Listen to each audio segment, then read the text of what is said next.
Hey guys, welcome back to my channel. I hope you're all doing well. In today's video I'm going to take you along on my glute workout this week. I haven't done one of these videos in a while and I know that you guys always love them and find them really helpful, so I thought that I would just do more of like an in-depth explanation and bring you along on this week's glute workout. I'm saying this week's as if like they're all different. They're basically all the exact same, and that is a key element and tip to this video and what I'm going to be telling you guys about. I'm also back on my other camera because you guys are saying you preferred this one as opposed to the one that I used in my last video, so that is the general consensus. I'm gonna use this. I'm not sure if I'll use my other one in the gym just because it is a little bit better in the gym, but thank you for your feedback on the camera situation. But I'm just having my pre-workout from ProMix. I've literally nearly finished it. It's currently a Monday, which is when I do all of my glute days of the week, so I'm currently doing like one glute specific focus workout a week.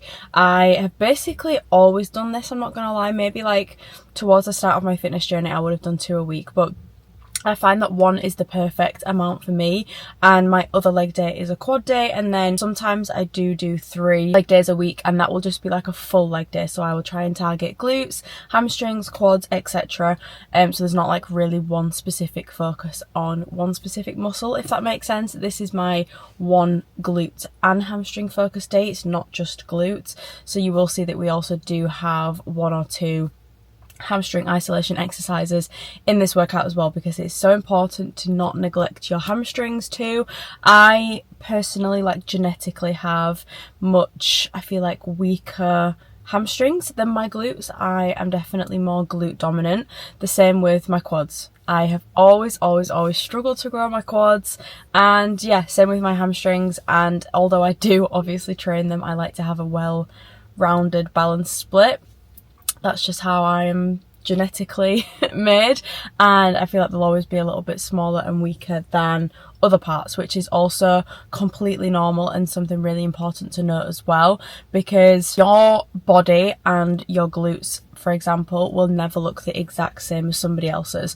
No matter if you train the exact same way, eat the exact same way, do everything the exact same way, your genetic makeup is going to make it different for you, and your physical appearance is going to look completely different to somebody else's. Like somebody's glutes could be like longer, some could be wider, some could be just completely different shapes. So if you are trying to get your glutes to look like one specific person's glutes, I would just stop that now and focus on your own body and work out what works for you and your body. Don't get me wrong, anybody can do these workouts. You know, I'm obviously giving you these workouts for a reason, for you guys to try out, but I just want you to know that your glutes are not going to look the exact same as mine or the exact same as somebody else's. Yes, they might grow, but they're never going to look the same as somebody else's. Anyway, that was a long-winded explanation. I'm also going to do a voiceover during this video, obviously just to talk you guys through the whole entire workout, but I thought that I would just take you through a little bit of it now, what I'm going to be doing basically. So my workouts usually always last an hour. I don't like to be in the gym for longer than an hour, and I also don't really think that it's necessary.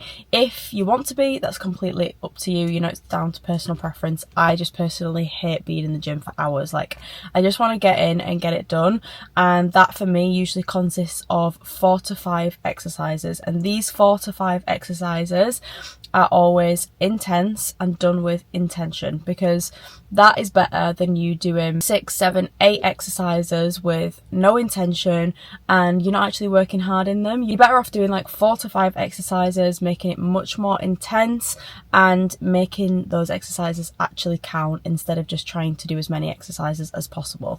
I'm sorry, I keep using my hands. I'm gonna need to try to keep them down here. I'm always like this. So the way that I structure my glute workouts, and just basically my workouts in general, this goes for all of my workouts to be fair, I start with compound movements. Now these are the movements that normally require the most amount of energy, and they also work more than one muscle at a time. These are usually the exercises that you'll, you know, feel the most fatigue in, and is normally the exercises for me personally anyway that I like to utilize progressive overload in.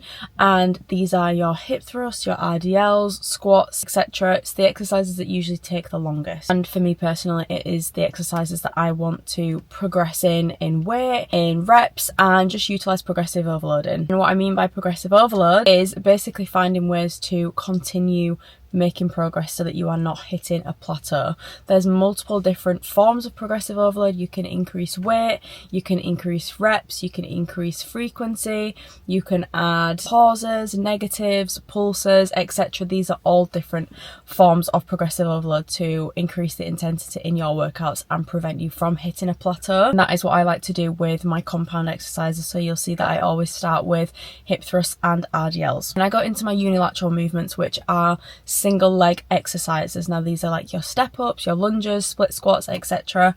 These are so important to also include in your leg days because they help prevent imbalances, and nobody wants imbalances within their body because that's when you're going to cause problems, maybe not only physically but also within your body, and you will be able to notice it if you are not over time implementing unilateral exercises. These are also pretty intense, like step ups, take it out of me every single time. And then lastly, I go on to my isolation exercises, which are exercises that put a little bit more focus and target on one specific muscle, and it's the things that you'd include at the end of the workout to give yourself a bit more of a burn, a bit more of a pump, and just to finish off the session really good and put some focus on the specific muscle that you want to target. For example, I will usually finish off my glutes and hamstrings days with leg curl or hamstring curl to make sure that I'm putting specific isolation and tension on my hamstrings, because during hip thrusts and things and RDLs and step ups, yes, my hamstrings are still working in those exercises. It's not getting as specific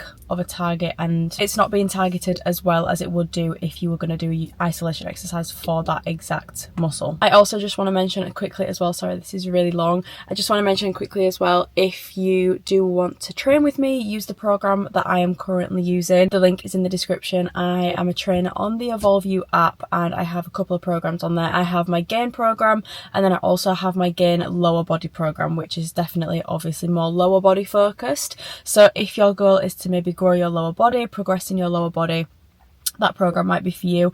And then my regular gain program also obviously includes lower body and upper body, same as the gain lower body program, but it just puts a little bit less focus on the lower body. So it depends what you are wanting to achieve in your fitness journey and what your current goals are, but I have a couple of options on there on the app, and you can use my code MIA as well, which will get you money off subscriptions to the app. But yeah, I'm gonna head into the gym now, stop yapping. I need to finish this pre-workout as well. I hope you guys enjoy coming along on the workout, and I will speak to you guys after. Okay guys, let's get into the workout. We are starting with a warm-up as always. I always start with a dynamic warm-up, and by dynamic I mean doing movements that prepare the body for activity in a way of increasing blood flow and range of motion as well. It uses repetitive movements to take a joint or muscle through its full range of motion, whereas a static stretch involves holding a stretched position for a period of time to normally improve flexibility, and is something that you would do at the end of your workout to help in recovery. My warm-ups normally last around 5 to 10 minutes, and I just like to make sure that, you know, my body is warm and ready for exercise and the blood is flowing.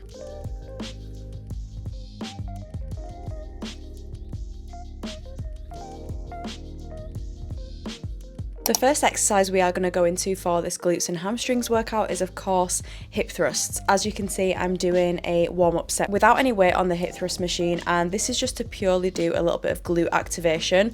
I mean, everybody does glute activation in a different way. You can do this with bands if you want.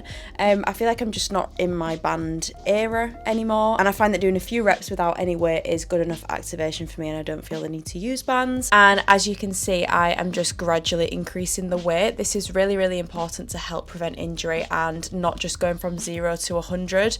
If I went from just my warm-up weight all the way up to my top working set weight, I am increasing my risk of injury a lot more. I think it's just way better to work your body up to it and work your way up to it instead of just giving it such a huge jump. So I highly recommend doing that in any exercise that you do if you don't already. But hip thrusts mainly target the gluteus maximus as well as the hamstrings as well, but the gluteus maximus will be the main muscle that is working during in hip thrusts if you have the correct form. Now, you can definitely target different areas of the hamstrings or the glutes with different form, and this goes for every exercise. The way that you adapt your body and your position will change the muscles that you are directly working during the exercise. And it's also important to mention as well that everybody's height and proportions and everything affects everybody's positioning and what muscles are directly worked in that certain position for everybody's different body type. So for example, I am really short, so my form is probably going to be a little bit different to somebody who is really tall, and I personally find the best form for me with hip thrusts is just having my legs and my feet shoulder width apart. And obviously the machine I'm using is a hip thrust machine, but if I was on a box, I would have the bottom of my shoulder blades on the box, making sure that I keep my core tight and engaged and coming up to 90 degrees at the top of the movement, and really just keeping the movement slow and controlled and contracting the glutes as much as possible throughout. Our second compound movement of the workout is RDLs. Now, you can do so many different variations of these like you can with hip thrusts and basically every other exercise. You can do this barbell, dumbbell, you could do it single leg, B stance, etc. But I absolutely love RDLs for the glutes, and I really do think that my glutes have grown a lot since implementing these. And you can target more glute or you can target more hamstring, depending on what sort of form you utilize throughout the movement. So if I wanted to target my glutes more in RDLs, for example, I would have more of a bend in my knee and I would have more of a hinge at my hips. But the bend in the knee is really the crucial part in targeting your glutes over your hamstrings in this movement, in my opinion. And then if I wanted to target my hamstrings more, I would do more of a stiff leg deadlift and keep my legs straighter and not lean my body forward as much and not hinge as much. You will really notice the difference if you sort of compare the two and just really take the movements slow and controlled. I say this all the time, but taking things slow and controlled and not rushing your reps is crucial. The next exercise we have is our unilateral movement, and I chose to do cable step-ups in this workout.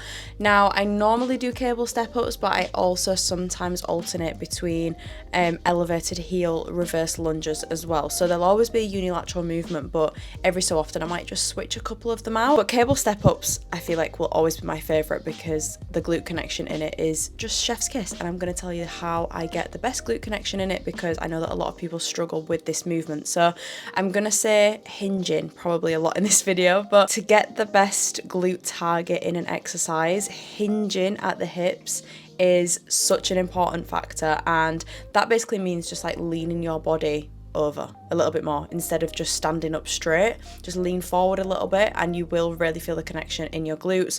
You also want to make sure that the foot that is going down to the floor, you want to just tap it on the floor.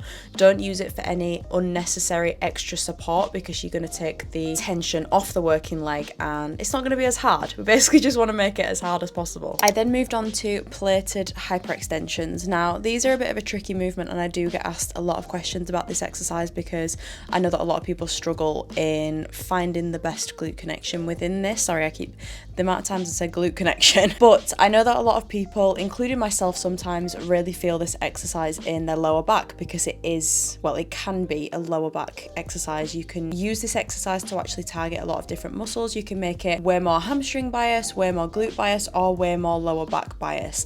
And the way that I find that I connect the best with my glutes is rounding the top of my back and having the padding that is sort of on your thighs quite low down as possible. You don't really want it on like your stomach because that is when I find that I can't get the best range of motion and my back just sort of comes into play a lot more then. So I would recommend, even though it might not feel nice and not feel attractive, but having a round in the top of your back helps me a lot more anyway, personally, in getting the best glute connection. Lastly, I normally like to go into a bit of hamstring isolation because it's very important to not neglect your hamstrings. I know that everybody wants big glutes and they want to grow their glutes, but you also want to make sure that you have a well-balanced physique and you are well proportioned. And I normally finish off all my glutes and hamstring sessions with a lion leg curl or just any type of hamstring curl because it targets the hamstrings way more specifically than the other compound exercises. And with my isolation exercises, I normally like to do a little bit more volume in them, so more reps,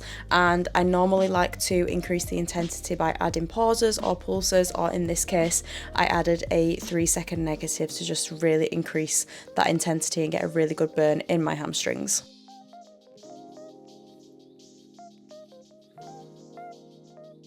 Okay girls, I am back from the gym now. My workout this morning was really good, even though I was not feeling motivated at all this morning. I have just made my iced coffee while I just finish off this video and give you guys a little bit more information and tips and tricks on how I have personally grown my glutes from this to this in like the 6-7 years I've been on my fitness journey. Don't get me wrong, it has not been a linear journey or a linear transformation. Like, I've had so many ups and downs throughout my journey and nothing has ever like really been the same, and I thought that I would just tell you my mistakes and things that I have done to get to where I am now, to hopefully help you guys and prevent you from maybe making the same mistakes that I did. So the first thing that I would tell you guys, which I basically touched on earlier, but that is to structure your workouts correctly. Now this is what I was talking about earlier when I was talking about compound movements into unilateral movements into isolation movements. Now I know that everybody is completely different and likes to train in a different way,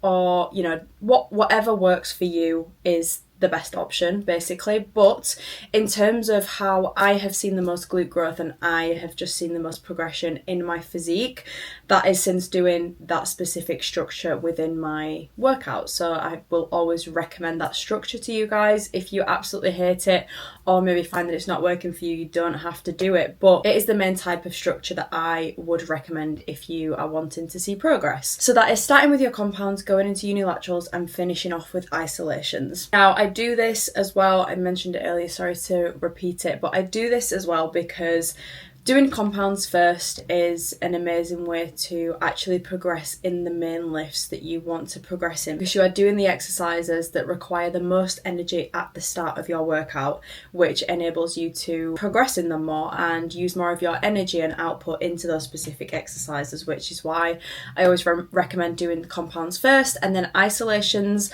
last, because you don't want to maybe tire yourself out a little bit and shoot yourself short by doing isolation movements first, then going into compounds. You're just not going to be able to put your maximum effort and output into those compound exercises. My next very important point and tip is in terms of food. This is specific to somebody that is actually wanting to really grow their glutes and to grow muscle. I would always recommend eating in a calorie surplus. I would say overall spent over a year in a calorie surplus after doing a couple of surpluses. Like altogether it equated to like over a year of being in a surplus, and although I did gain a lot of weight in the surpluses, I gained fat and muscle. I did gain a lot of muscle, and I think that my glutes would not be where they are today if I hadn't done those surpluses. So if you are really serious about growing muscle and growing your glutes, I'm just talking about glutes specifically because that is what this video is about. If you are really wanting to put on some mass and some size onto your glutes, I would highly recommend going in a calorie surplus, obviously alongside eating a high protein diet. Protein is the building blocks of our muscles, so if you are not eating enough protein, your muscles are going to have a much harder time rebuilding and regrowing. So make sure that you are eating a high protein diet, and obviously you can still grow your glutes at maintenance, but you won't grow as much muscle as you would in a surplus. So I am currently not tracking my calories at all anymore because I'm happy with where my glutes are at the moment. So like I am just more focused on a well-rounded, balanced physique. But in the past, when I have really been serious about growing my glutes, I did go into a surplus. Something that I never used to do at the start of my fitness journey, that is to prioritise rest and recovery. Again, your muscles are not going to be able to repair and regrow if you are not recovering and resting your body optimally. So say you are not getting enough sleep every single night, your body is not going to like heal itself and regrow the muscle, so you're not going to be able to build new muscle tissue if you are not getting enough rest. So I highly recommend getting your sleep in check, getting recovery in check. For example, maybe prioritise some massages, some saunas, ice baths, everything like that. They can really help your body with recovery. And also a really important point in terms of actual workouts, but that is to focus on intention and control. I know that we've all done it in the past where you just do the reps as quickly as possible with no thought behind it, no intention, and you just rush in reps essentially, and you are not going to be able to see much progress whatsoever by doing that. This comes back to the point that I was mentioning earlier, where I would rather do way less exercises and actually put a lot of focus and intention and control into those reps, into those sets, and into those exercises, rather than trying to do as many exercises as possible but as quick as possible. It's a lose-lose situation if you do that, and it really does come down to quality over quantity. Another mistake that I used to make all the time was switching up my exercises constantly, because I don't know about you guys, but I personally get bored quite easily and I'm quite impatient, and I just like want to switch things up all the time. And I quickly learned that that was not the main thing that was getting me results. The main thing that was getting me results was staying consistent and sticking with the same exercises. You guys probably think that I'm a broken record on my YouTube channel, because I do the same workouts basically every single week, maybe just change like 1 to 2 exercises, and I do the same split. I just focus on progressive overload and increasing intensity within those exercises that I do. So for example, my glute days, I don't think I've ever posted a glute day on here on YouTube without doing hip thrusts, RDLs, step ups, even though I will maybe switch up step ups for another unilateral movement, but RDLs and hip thrusts are in every single one of my glute days because it's what works. I'm not going to change something that works for me if I don't need to. Don't get me wrong, I do get a little bit bored of my training, and that is where you can utilise different forms of progressive overload to just make it a little bit more exciting, even though you are doing the same exercises.